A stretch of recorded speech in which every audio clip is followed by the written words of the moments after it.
હસતો ખેલતો પરિવાર છે, જ્યાં દરેક વસ્તુ બાળક માટે પ્રાપ્ય છે, પ્રેમ મળે છે, માતા પિતા તરફથી સમય મળે છે, એને વિકાસ માટેનું પૂરતું વાતાવરણ મળે છે, ત્યારે હસતો ખેલતા પરિવારની અંદર બાળક ભણે પણ છે, રમે પણ છે, પોતાના ઉત્માશોનું આવિષ્કરણ પણ કરે છે.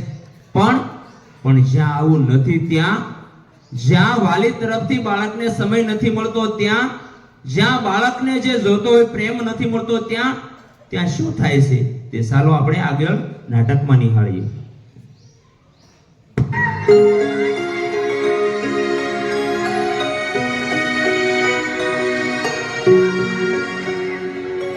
એ સુજો, જો પેલો ચિંતન પણ અહીં આવે છે. અરે હા, જો તો ખરો, એનું મોઢું પણ દિવાલ પિત્તળ જેવું લાગે છે. હા, મને પણ લાગે છે તેના ઘરમાં ઝઘડો થયો લાગે છે. ચાલ આપણે તેમને પૂછીએ. હા. એ ચિંતન, ક્યાં જાય છે? અહીંયા શું કામ છે યાર? અરે ચિંતન, તું અમારી જેમ રિસાઈને આવ્યો છે ને ઘરેથી?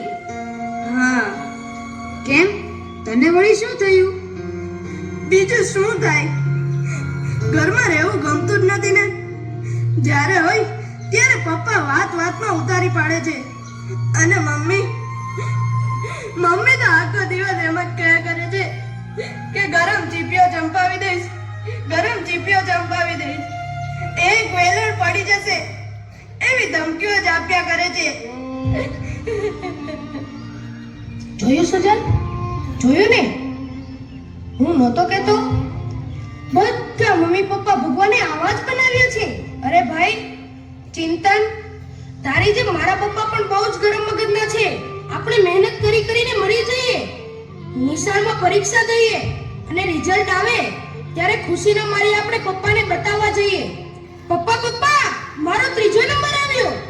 તો પપ્પા કે ડોબા, તારો પહેલો નંબર કેમ ના આવ્યો? ગાય ભેંસની જેમ ઘાસ ખાય છે, ભણતો કેમ નથી બરાબર? શું કહું, મને તો પપ્પા સાથે બોલવાનું જ નથી ગમતું. જ્યારે હોય ત્યારે બસ લડતા જ હોય. અરે પાર્થ, તારા તો પપ્પા એવા છે, પણ મારા તો મમ્મી પણ એવા છે. બસ આખો દિવસ કામમાં અને નવરી પડે એટલે બેનપણીઓને ફોન કરશે અને બહાર શોપિંગ કરવા જશે.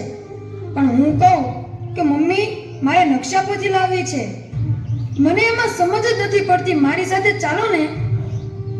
તો તરત જ કહેશે કે ભણવા શા માટે જાઓ છો? ભણવાનું તારે છે કે મારે? બાબા, હું નથી આવતી તારી સાથે. લે 10 રૂપિયા લઈ આવ તારી સાથે.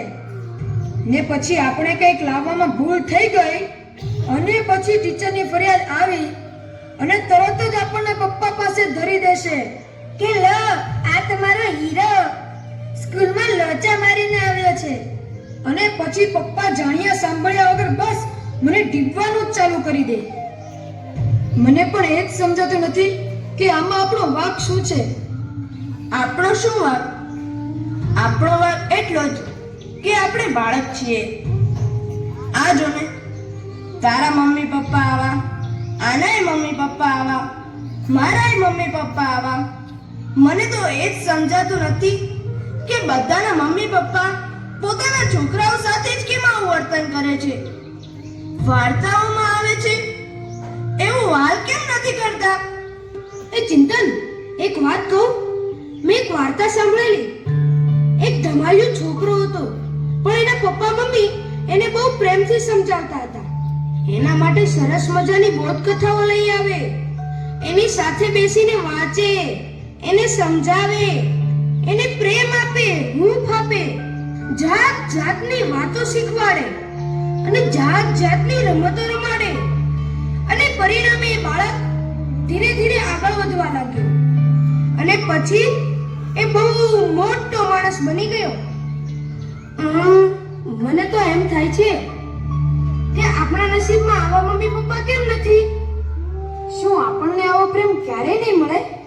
મળશે, જરૂર મળશે, પણ આપણને નહીં, પેલા પાલતુ કૂતરાને.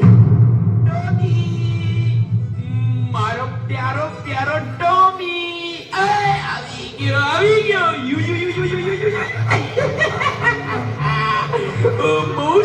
છે, કેટલો ક્યુટ લાગે છે આજે મારો ટોમી. વાહ વાહ વાહ. મને જોઈને પૂંછડી પટપટાવ્યા કરે છે. એ વેરી ગુડ વેરી ગુડ. ભૂલી જ ગયો, મને બ્રેકફાસ્ટ આપવાનું તો ભૂલી જ ગયો છું.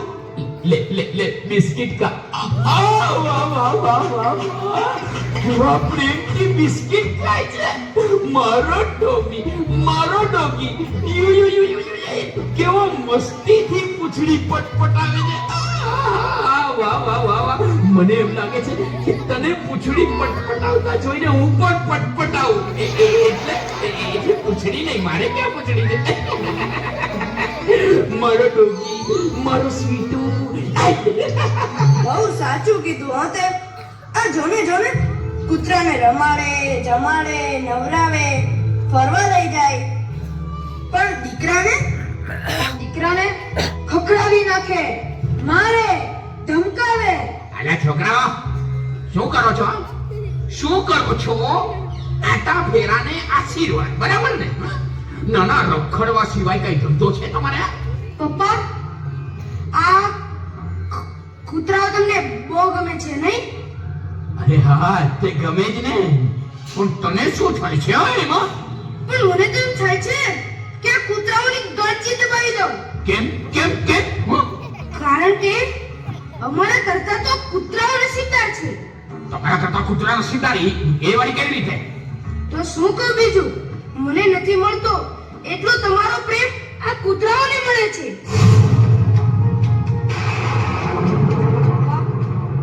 પપ્પા, અમે તમારા બાળકો આ કૂતરાથી પણ ગયા.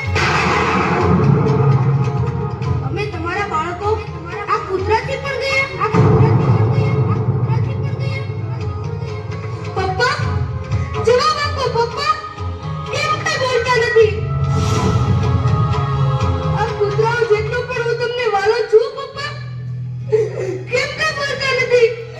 મોટા થઈને જો મારે પણ આવો જ પપ્પા થવાનું હોય તો મારે મોટા થવું જ નથી પપ્પા. મારે મોટા થવું જ નથી.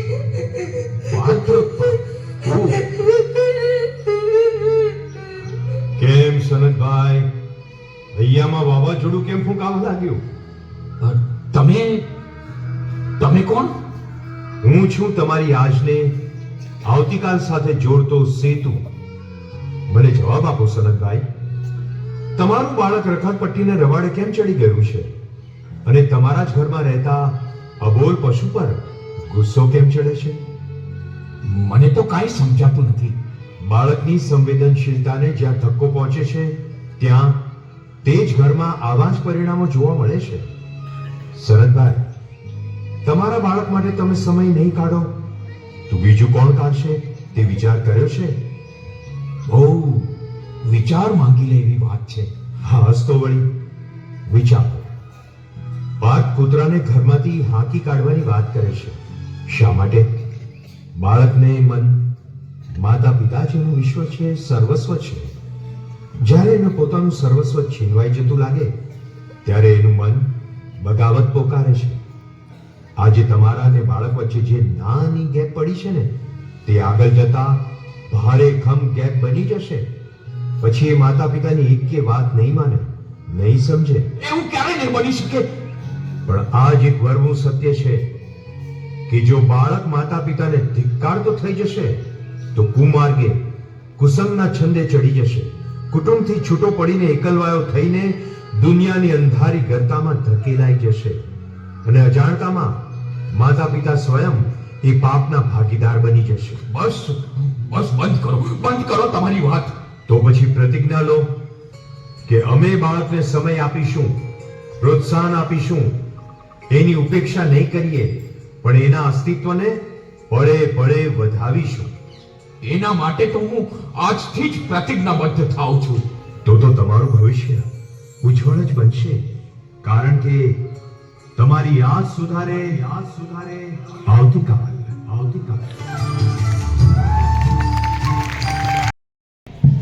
અહીંયા બાળકોનો એક સરસ મજાનો પ્રયાસ થયો. એ કૂતરા તરફનો પ્રેમ તો એક માત્ર પ્રતિકાત્મક એક રૂપક હતું. જ્યારે માતા પિતાનો સમય અને એના તરફનો હૃદયનો ભાવ જ્યારે બાળક તરફી ઓછો કેન્દ્રિત થાય ત્યારે ઘરમાં આવતા જે નાના મોટા પ્રશ્નો છે એની એક ઝલક બતાવવાનો બાળકોએ પ્રયાસ કર્યો. ખૂબ ખૂબ આભાર બાળકો. હવે આજના આ કાર્યક્રમને પ્રોત્સાહન રૂપે 501 રૂપિયા ફોજી ગ્રુપ સથરા તરફથી મળ્યા છે અને 501 રૂપિયા ત્રિકાલ લાઇન્સ સથરા તરફથી મળ્યા. નાથની બહેનો એક સરસ મજાની કૃતિ લઈને કે દ્વારકાનો નાથ મારો, તો સાંભળીએ, આપણે જોઈએ, નિહાળીએ. હે યશોદાનો લાલો મારો, રાજા રણ છોડ છે, એણે મને માયા લગાડી રે. હાલો, હાલો. આહા. આવી જાઓ, આવી જાઓ.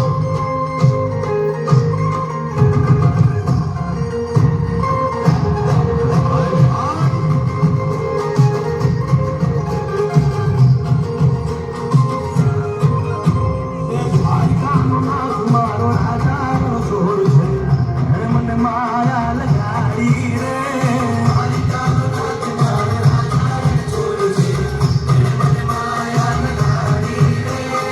એણે મને માયા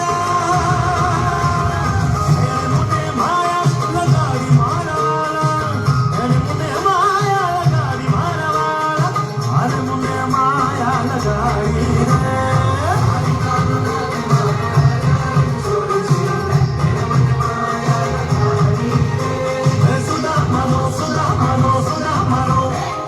સુદામાનો મિત્ર મારો રાજા છોડ છે, હે મને માયા લગાડી રે.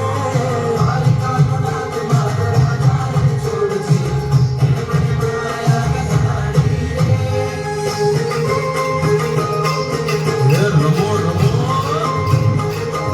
આ મોગલીવાળા, હે રાધે.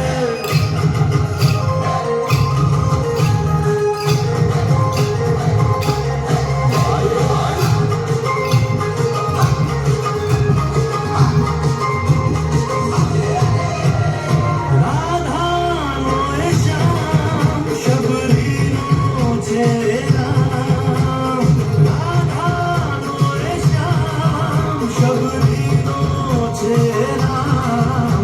એ માખણનો ચોર મારો રાજા છોડ છે, એણે મને માયા માયા.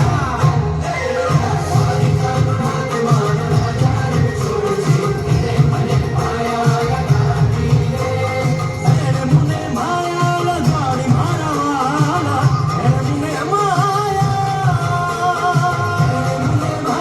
લગાડી મારા વાલા, એણે મને માયા લગાડી રે. દ્વારકાનો નાથ મારો રાજાનો છોડ છે, એણે મને માયા લગાડી રે.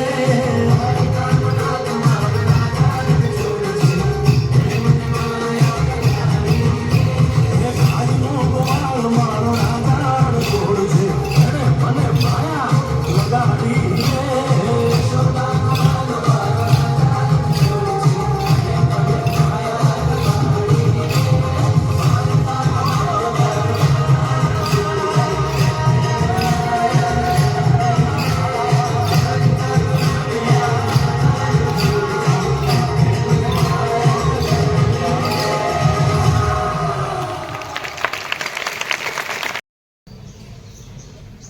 આ જમાનાની અંદર જ્યારે શોર્ટ વિડીયોનો જમાનો હોય, શોર્ટ ને એમાં બહુ એટ્રેક્શન સાથે હોય, ત્યારે આ નાના નાના કાર્યક્રમમાં અમારી નાની મોટી ત્રુટિઓ રહેતી હોય, પણ એ દ્રષ્ટિએ જોઈશો કે આ બાળકની ક્ષમતા એ બાળક જેટલી જ હોય, બાળકની ઉંમર જેટલી જ હોય.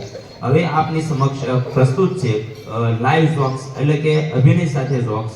એ જોક્સની અંદર કોઈ પણ સંબંધ વિશે કંઈક બોલવામાં આવે તો એ સંબંધ વિશે અમારા તરફથી કોઈ એવો ભાવ નથી, માત્ર એક હાસ્ય માટે થઈને છે. એની અંદર માં સ્ત્રી તરફ અથવા તો બાળક માટે અથવા પિતા માટે અથવા તો કોઈ સમાજના કોઈ સંબંધ વિશે, કોઈ પણ સંબંધ વિશે બોલાય તો એ માત્ર દાંત કાઢવાના ઉદ્દેશથી છે. કોઈ પણ માનસિકતાથી અમારો કોઈ એવો પ્રયાસ નથી. તો આપની સમક્ષ પ્રસ્તુત છે ધોરણ 8 ના ભાઈઓ અભિનય સાથે જોક્સ લઈને.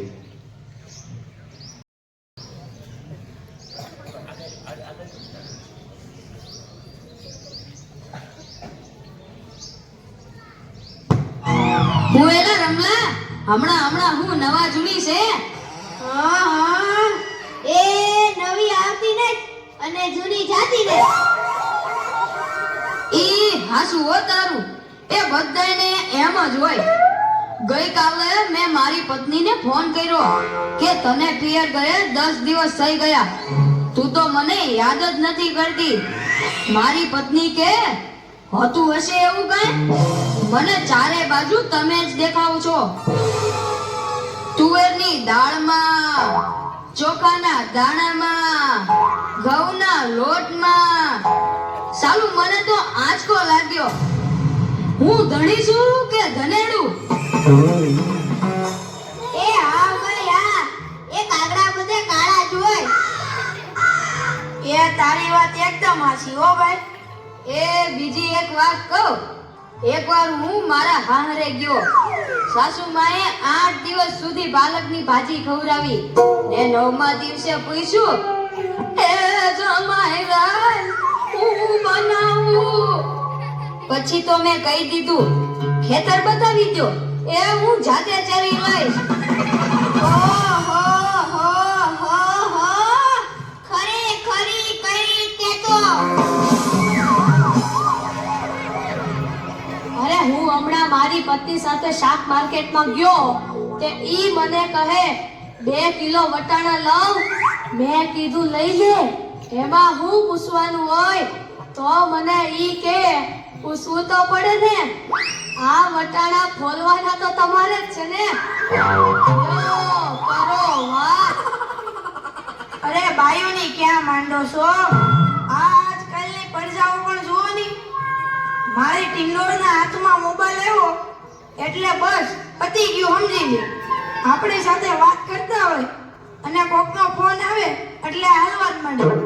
એલા આપણે કાંઈ ખેતરના ઉભેલા ચડિયા છીએ? એને મન તો આપણે એવા જ હોય. એને તો મોબાઈલ આવ્યો એટલે કરલો દુનિયા મુઠ્ઠી મેં. ધીરુભાઈ અંબાણી જ જોઈ લ્યો. એમાંય આ જીઓ આવ્યો ત્યારથી છોકરાઓ તો આપણો જીવ લઈ ગયા છે. અરે એનું નામ જીઓ નહીં પણ મરો એવું રાખવું જોઈતું તું. એ મોબાઈલ આવ્યો એટલે કેમેરો ગયો. એ મોબાઈલ આવ્યો એટલે ઘડિયાળ ગઈ. એ મોબાઈલ આવ્યો એટલે બેટરી ગઈ. મોબાઈલ આવ્યો એટલે ટપાલ ગઈ. મોબાઈલ આવ્યો એટલે કોમ્પ્યુટર ગયું. મોબાઈલ આવ્યો એટલે નિરાત ગઈ. અને એમાંય જો આપણો મોબાઈલ આપણી ઘરવાળીના હાથમાં આવ્યો તો આપણે ગયા. યો કરો વાત. પેલા આ જીઓ ઉપરથી યાદ આવ્યું, તમને ખબર છે હમણાં સુધી પછી પૈસા હાલતા હતા ઈ કોણે બંધ કરાવે ઈ ખબર છે તમને કોઈને? નથી ખબર ને? સરકારે બંધ કરાવ્યા, બીજું કોણ કરે? એ નહીં, ઈ પછી પૈસા એટલે પાવલી. ઈ પાવલી આ જીઓ વાળા મુકેશ અંબાણીએ બંધ કરાવી. એ કેવી રીતે? જો હું કહું, મુકેશ અંબાણીના લગ્ન થતા હતા એ વખતે આ પાવલી એટલે ઘણા બધા પૈસા કહેવાય. તે ગોર મહારાજ ઘડીએ ને ઘડીએ કીધા કરે, પાણીની ચમચી ભરો ને મૂકો પાવલી. ગણપતિ પૂજન કરાવે ને કે મૂકો પાવલી. એક ફેરો ફરે ને કહે મૂકો પાવલી. બીજો ફેરો ફરે અને કે મૂકો પાવલી. તેલા મુકેશની એટલી ખીચડી કે આખો દેશ મને મુકેશ અંબાણી કહે છે ને આ ગોર મહારાજ મૂકો પાવલી કરે છે. મોટો થઈને આ પાવલી બંધ ન કરાવું તો મારું નામ મુકેશ અંબાણી નહીં. અને જુઓ એને બંધ કરાવી કે નહીં. અને ઈ મોબાઈલ ને કારણે છોકરા કઈ બગડ્યા છે. જાણે મોબાઈલ જ એનો બાપ ને એની માં નો હોય. અને આપણા છોકરાની તો વાત જ ના થાય હો. એ વરાસા મોકલો હોય તો તાબીએ જઈને બેઠો હોય અવેડાના ડાટા કાઢી નાખે એવા હોય. કાલે મેં ઓયલા પહેલાને કીધું કે તારો છોકરો પથ્થરના ઘા કરે છે, કોઈને વાગી જશે. પહેલો મને કે ઈ મારો છોકરો નહીં, ઈ તો મારો ભાણિયો છે. મારો છોકરો તો તારા બૂટમાં પાણી ભરે જો. એ લાટા પાટા શણગાર કરીને સ્કૂલે મોકલો હોય ને ઘરે આવે ત્યારે પલળેલ કાગડા જેવો થઈ ગયો. મારા ટીનિયાને સાહેબે પૂછ્યું કે 15 ફળના નામ બોલ. ટીનિયો કે એક સફરજન, બીજું એક ચીકુ, એક ત્રીજું પપૈયું અને 1 ડઝન કેળા. થઈ ગયા ને 15 ફળ. લ્યો કરો વાત. અરે આપણા છોકરાની વાત મૂકો તડકે, આપણી જ વાત કરો ને. ઘરે છોકરાનો જન્મ થાય એટલે એની માં કે નાક તો મારા જેવું છે, બાપો કે એની આંખો મારા જેવી છે, કાકો કે એના વાળ મારા જેવા છે, હો મામો કે હાસ્ય મારા જેવું છે. એ છોકરો મોટો થઈને જ્યારે ના કરવાનું કરે ત્યારે બધાય કે ખબર નહીં આ હરામખોર કોના જેવો છે. એ લ્યો તોય સૌના ઘરે જાય. આ લોકો તો નવરા છે, આપણે થોડા